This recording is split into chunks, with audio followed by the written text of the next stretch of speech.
比特币的新多头行情，你上车了吗？如果你对这个问题感兴趣，请随我看下去。我们来看一下比特币。我们先从周线来看起。我们可以发现呢，我们这周收周线的时候啊，它的量能是非常非常大的。等我一下，我们来看到现货的量能。我们可以发现它现货的量能呢，是已经大过了前面所有阴线。你可以看到，所有调整的阴线呢，量能都没有我们目前收的这根来的大。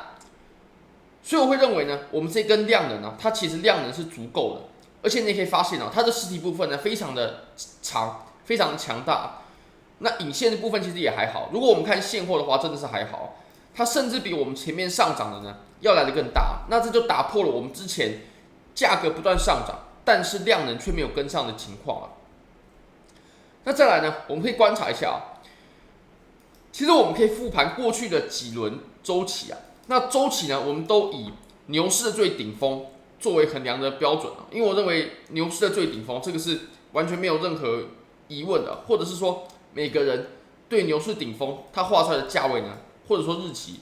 都一定会在同样一个时间点。我们可以发现呢，基本上就是每4年一次，然后都是在年底嘛。21年的年底，21年的11月，那减4，17年的12月，再减4，13年的12月。所以如果我们把牛市的最顶部的价位呢给标示出来，我们可以发现呢，基本上日期呢，它就是4年一轮的周期。那我们又可以再更细分，我们可以把这4年的行情呢分成3个阶段第一个就是下跌，那下跌呢，我们会有1年的时间你可以发现，我们从13年的年底呢，直接下跌到了15年的年底，大概是这样子的。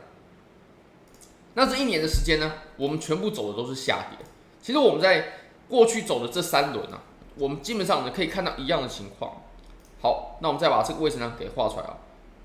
从17年的年底走到18年的年底，都是一整年的下跌。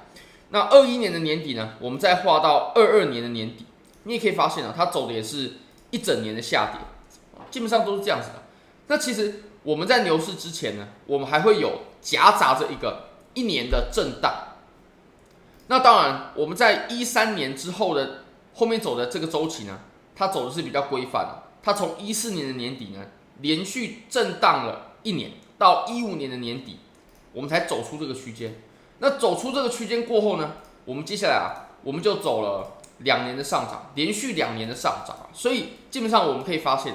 这4年间隔的周期呢，它是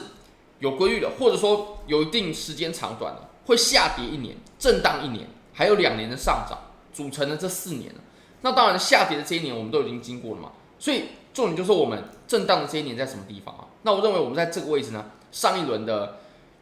熊市当中我们震荡的时间点大概是19年的7月到20年的7月。那震荡完之后呢，你可以发现我们这一段基本上它就是走震荡，没问题的。震荡完之后呢，其实我们后面剩下的全部都是上涨，全部都是上涨。当然了，这个短期的下跌我们就不把它算在里面了，毕竟我们讨论的是熊市是怎么组成的嘛。我们减半过后我们就先不讨论了。好，那其实我们现在呢，我们可以看到我们中间呢，我们这一次呢，其实跟之前走的呢都不太一样。我们这一次的震荡它很有可能会被分成2个部分因为我们可以发现之前呢都是1年的震荡连续走在一起，剩下的全部都是上涨。那这里呢是走1年的震荡，剩下的全部都是上涨，上涨大概是2年的时间点。那我们可以回到我们当前的周期上，我们当前的周期呢，前面是上涨，后面是上涨，这个没问题。但是我们中间夹杂的这个震荡时间呢，它不到1年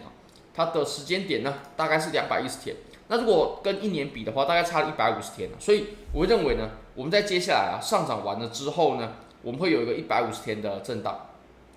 那震荡完之后呢，那我们接下来全部都是上涨或者是说，那当然你说这种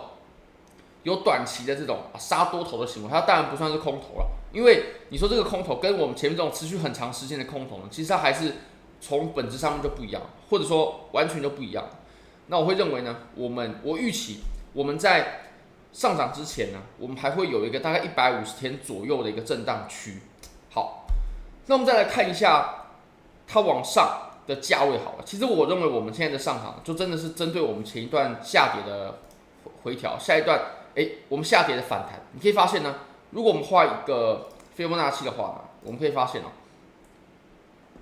我们上一轮是到了618嘛，但其实618它只是插针。如果我们去看它实体部分到达的位置呢，或者说密集接触的位置啊，其实是在0.5的地方的。所以我会认为，其实我们这一次呢，非常非常有机会来回到0.5的地方，甚至是在减半之前，我们就可以回来啊，大概在42000左右，42000是我们在减半期前面呢，是很有可能可以碰到的位置，或者是说是我们这一波小牛的上涨很有可能可以触摸到的点位。可以基于几个理由啦，因为你可以发现呢，基本上我们突破了3万，确实突破了3万。我们刚从周线上，我们可以确认它就是一个突破。那突破过后，它能突破3万，它就不可能只到3万上方一点点的地方。尤其我们在下方呢，又经历了一个这么久、这么长时间的震荡箱体，所以我认为我们先看到0.5这个位置呢是可以期待的。那到618这个很难说，但是0.5我认为没有什么太大的问题了。我们就不讲比如说33000啊、32000这种地方，我们就从现在这个地方，就从现在我们画到0.5，它也是一个24%的涨幅，这也是非常非常不得了了。如果说我们这一段都有把它给吃下来的话，好，那我们再回到小级别上吧。回到小级别呢，其实我在昨天啊有去进了一些现货，大概在这个位置哦。其实我有单子的，我绝对可以拿给各位看啊，大概在33450这个位置，也很接近低点啊。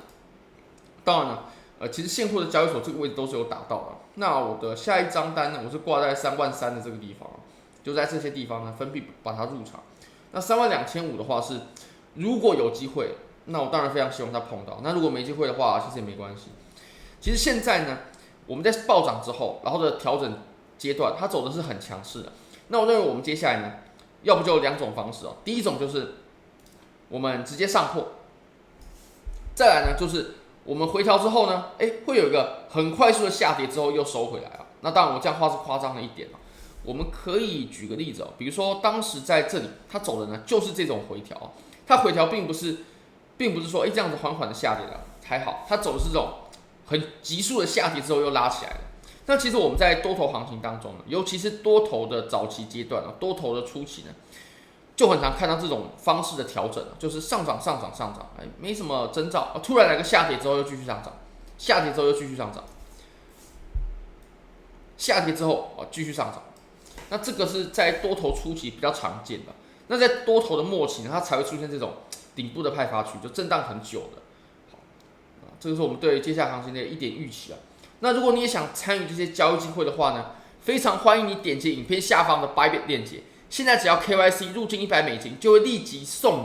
你$1000价值的比特币合约仓位，而且这是真实的合约仓位，也就是你只要盈利，你是可以直接提现走的。那 OKX 你只要 KYC 就可以获得$10的赠金，做任何一笔交易，不管是合约、现货也好，做任意金额 EU 也可以，你就会获得$20的体验金，这真的非常非常优惠。非常欢迎你可以帮我的影片点赞、订阅、分享、开启小铃铛，就是对我最大的支持。真的非常非常感谢各位，拜拜。